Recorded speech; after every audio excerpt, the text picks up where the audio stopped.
Good evening and welcome. It is time once again for CU Immigration here on WRFU LP Urbana 104.5 FM.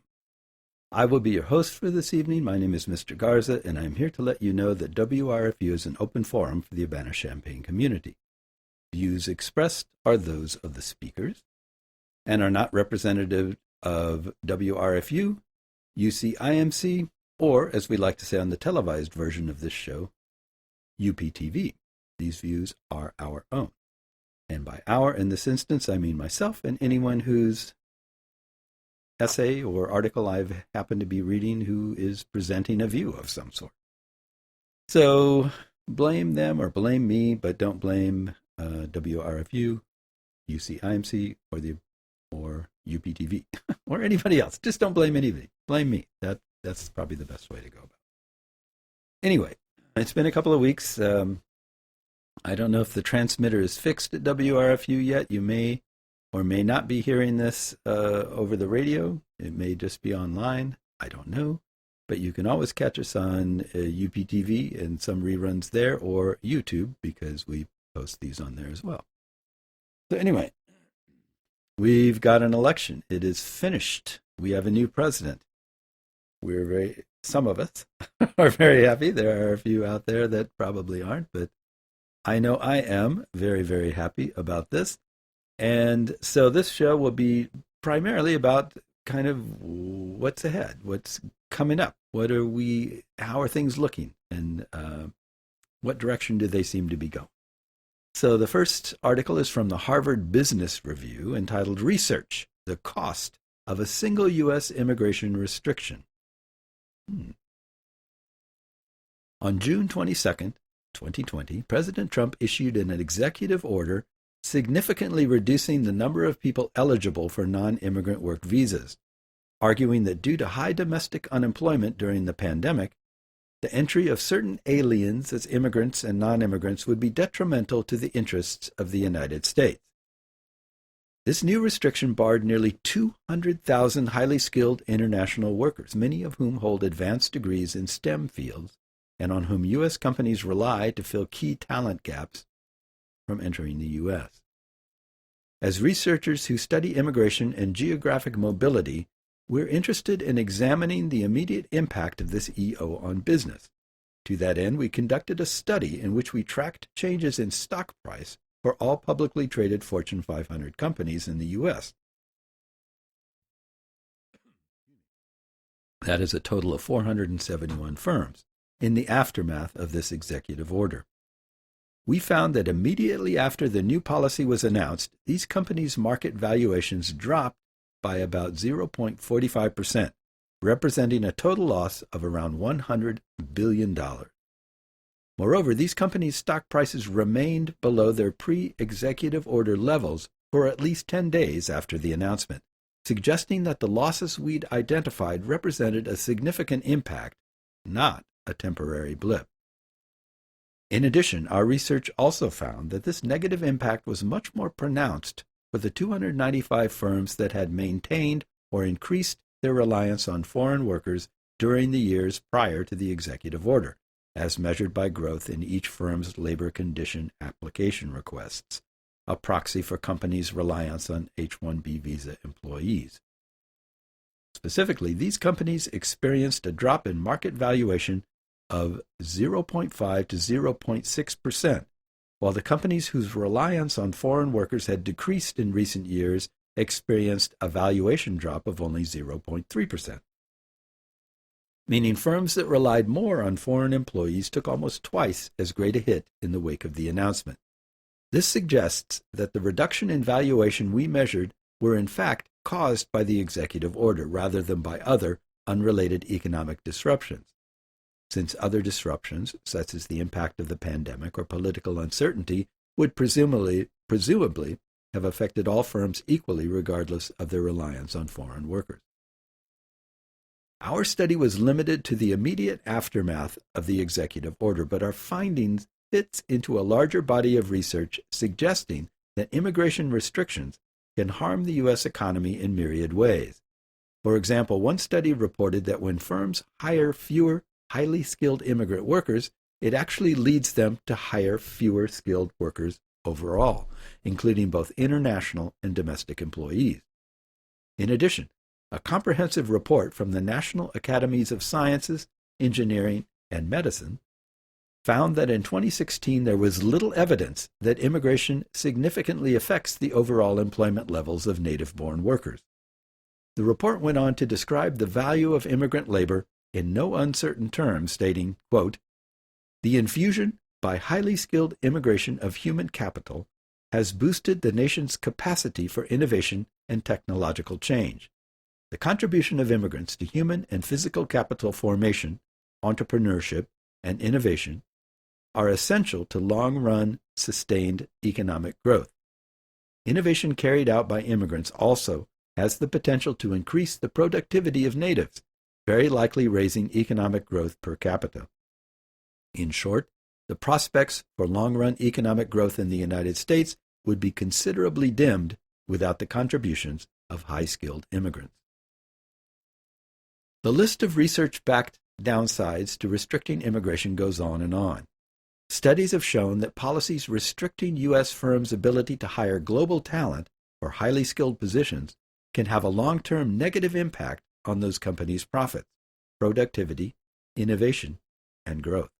There is also robust evidence suggesting that when multinational firms are unable to hire immigrant talent for their U.S. offices, they often resort to offshoring their activities to other nations, ultimately reducing their domestic hiring rate.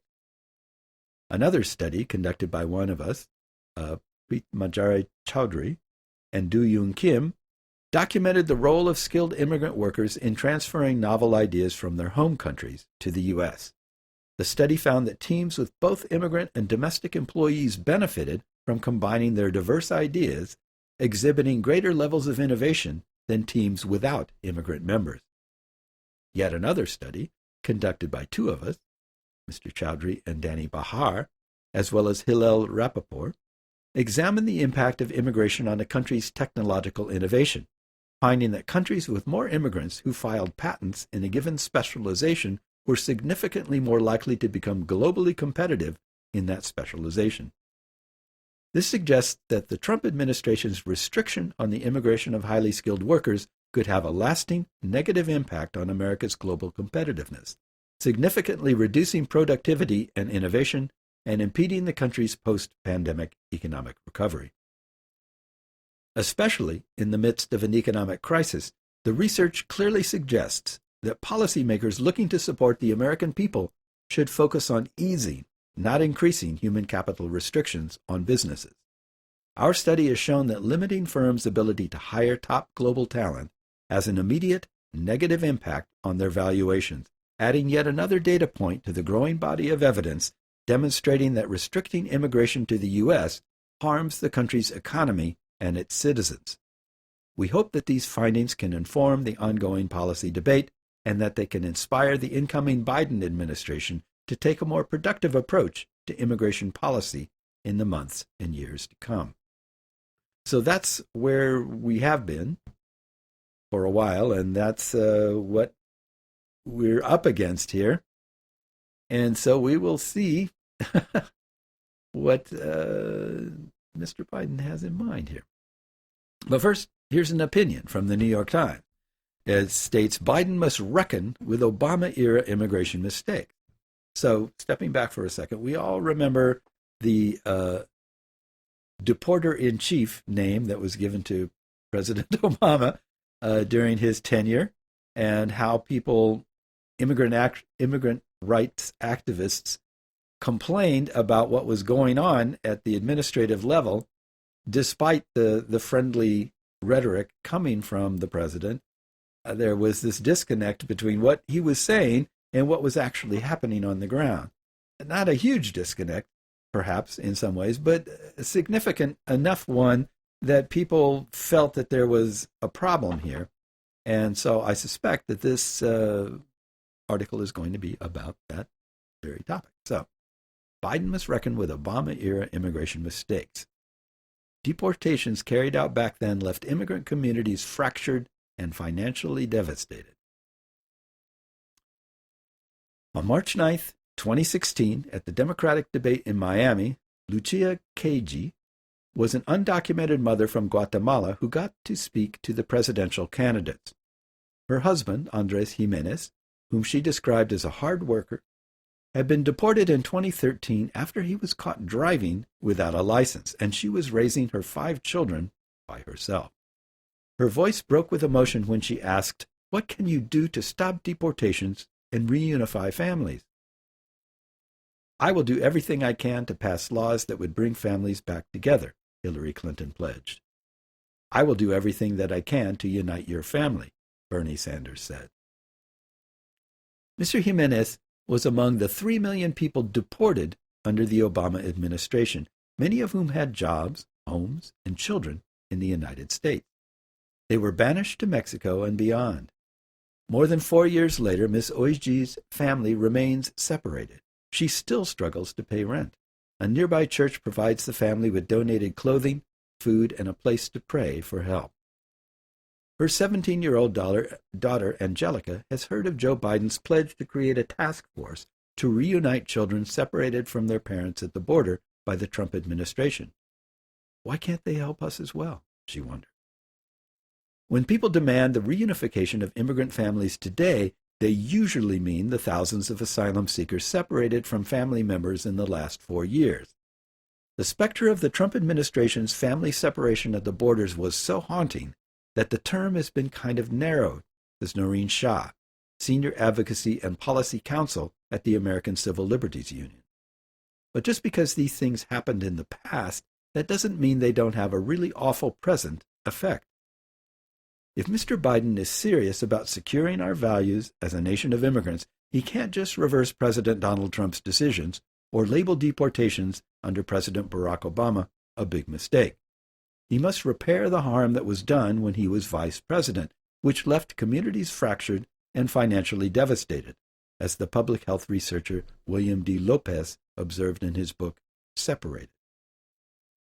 He should extend some of the same relief sought for victims of Mr. Trump's policy of family separation, such as mental health services and reunification, to those torn apart by Mr. Obama's policy. It's true that the motivation and goals of the Obama administration's policy differed from the Trump administration. Mr. Trump's policies were designed to traumatize children and parents. They were rooted in his extremist advisor Stephen Miller's animus for family migration.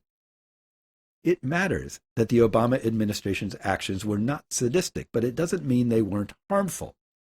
The American Psychological Association, which said Mr. Trump's separations harmed children, previously noted that those carried out under Mr. Obama could cause serious mental health deterioration and trauma in children.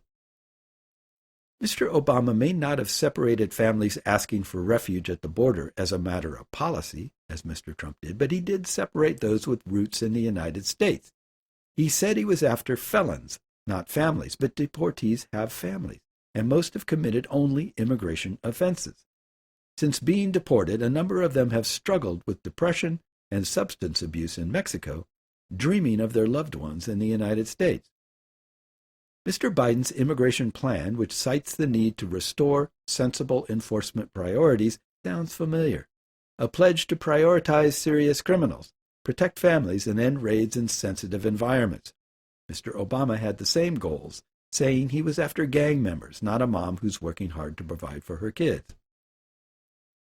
President Biden's goals, which can in theory be accomplished through executive action, ignore the lessons of the Obama administration, in which the criminalization of some immigrants shattered families, and the cultures of Border Patrol and Immigration and Customs Enforcement led to rampant abuses.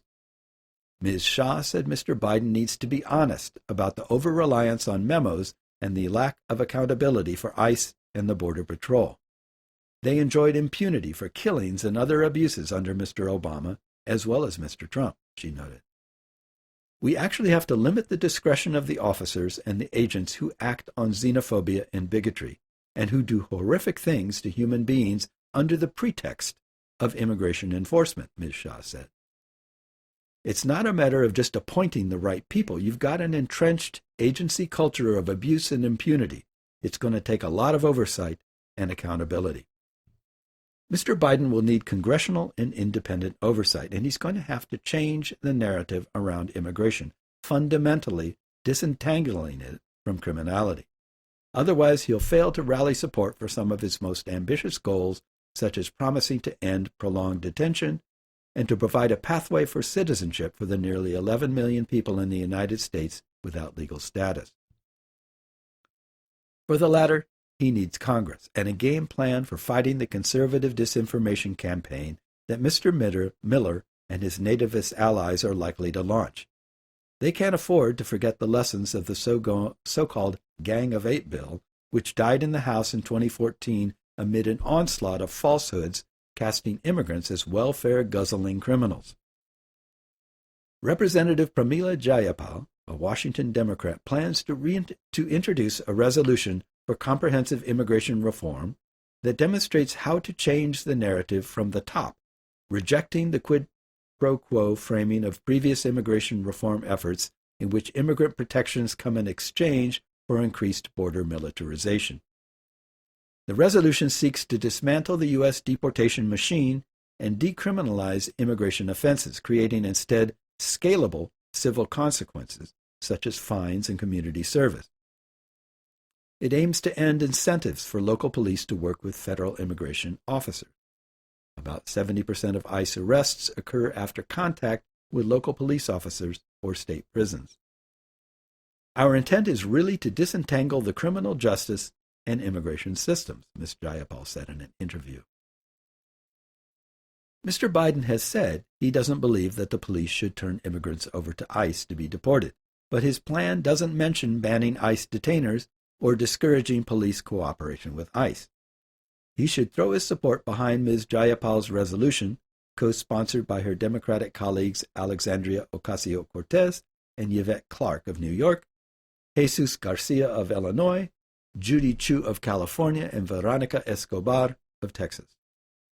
It provides a path to reunification for any separated families, regardless of who separated them, because it is driven by respect for human rights rather than by political consideration. We wanted to be broad and inclusive when we talk about family separations, now that people understand how detrimental the consequences are, whether you're separated at the border or in the interior, Ms. Jayapal said. Ms. Guiji's fantasy about reuniting with her husband at the airport, watching the joy on her children's faces as they run up to him and hug him. If the priorities in Ms. Jayapal's resolution are adopted, deportation would no longer be the consequence for minor offenses like Mr. Jimenez. So here we see, I think this is interesting because it shows you two articles here show you two different sides to the forces that are going to be tugging on Mr. Biden as he attempts to form his immigration policies in the face of what is almost undoubtedly going to be an extreme Republican resistance. On the one hand, we have the business priorities, and he can point to that and say, look, we need to increase immigration of highly skilled labor. And here are the statistics, and they show that it's a good thing. And I think a lot of people will say, yeah, that's a good idea. I think Trump was wrong there.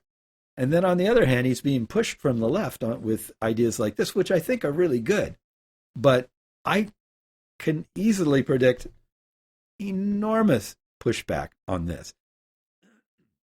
And part of the problem here, and this is a big deal and something that is going to have to be faced one way or another.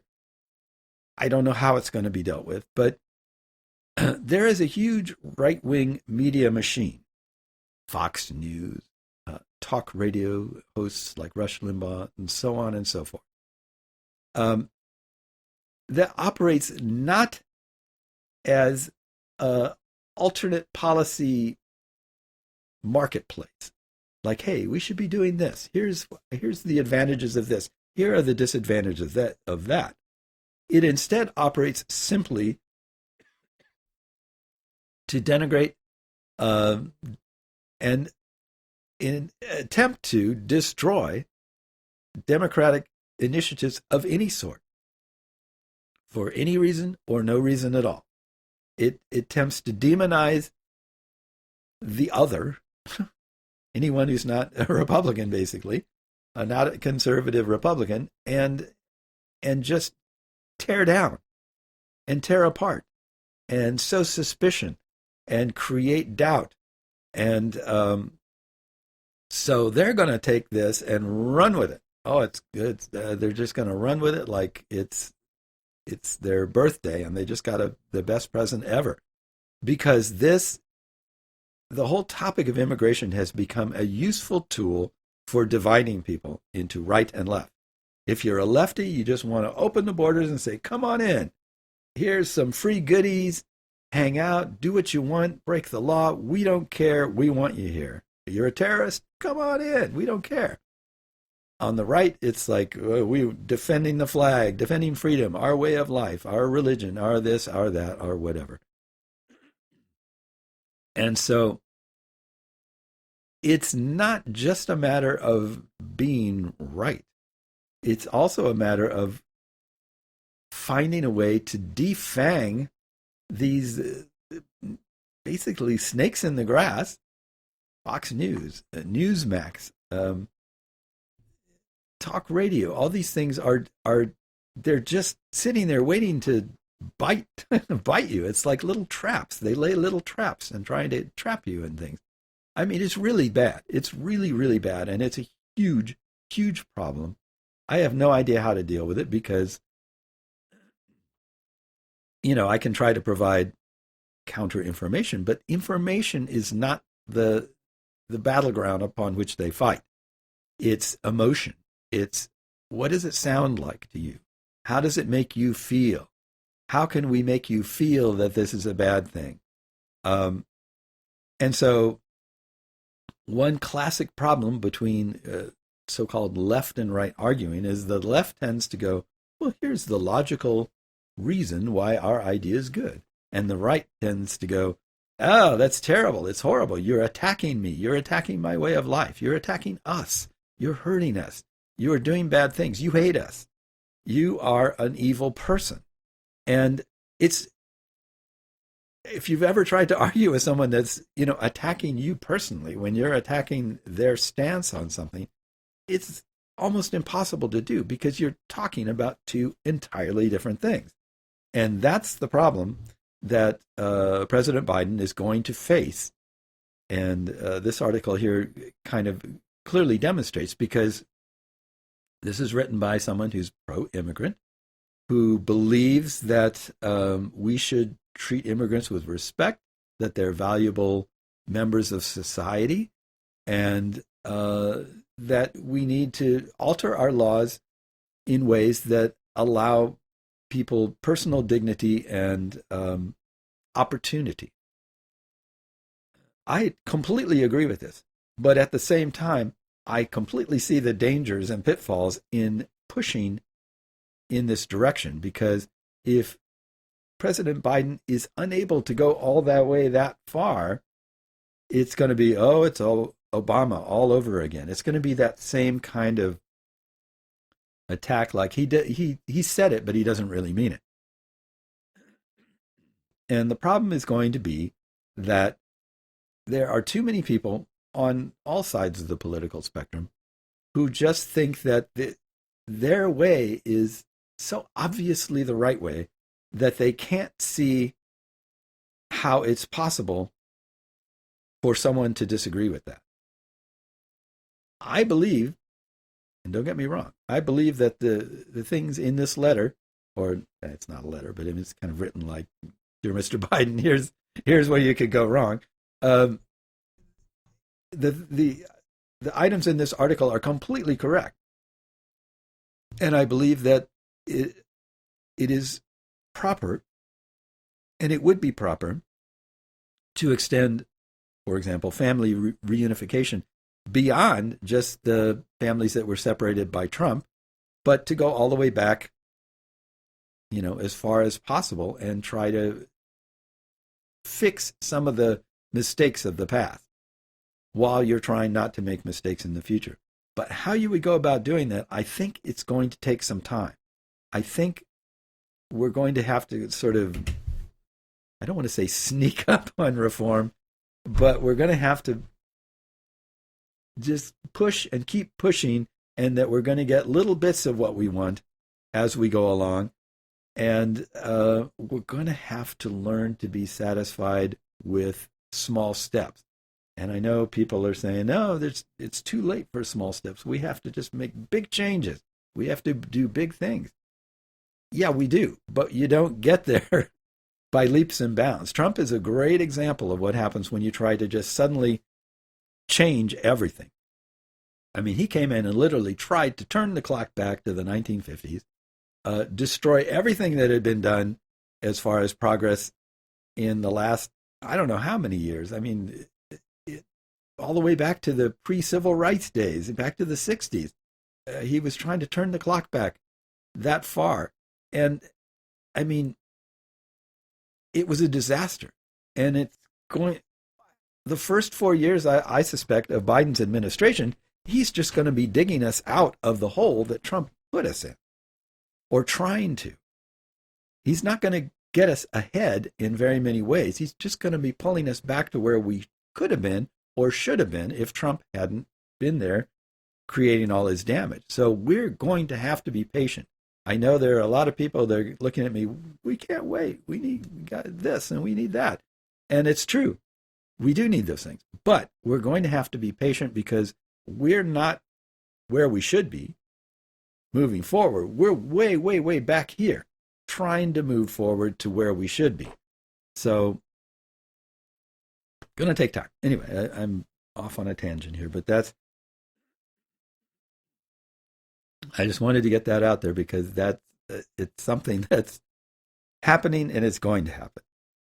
Okay, moving on. Our next article, which comes from NPR, is entitled Asylum Seekers Hope Biden's Pledge to Welcome Immigrants Includes Them. President Biden is promising kinder, more welcoming immigration policies and raising hopes for asylum seekers throughout the hemisphere. Earlier this week, Guatemalan police beat back a caravan of thousands of Hondurans who were beginning the long trek to the United States border. Moreover, conditions driving people from their home countries, crime, violent spouses, joblessness, and hurricane destruction are not going away. And this is what makes Texas border mayors nervous.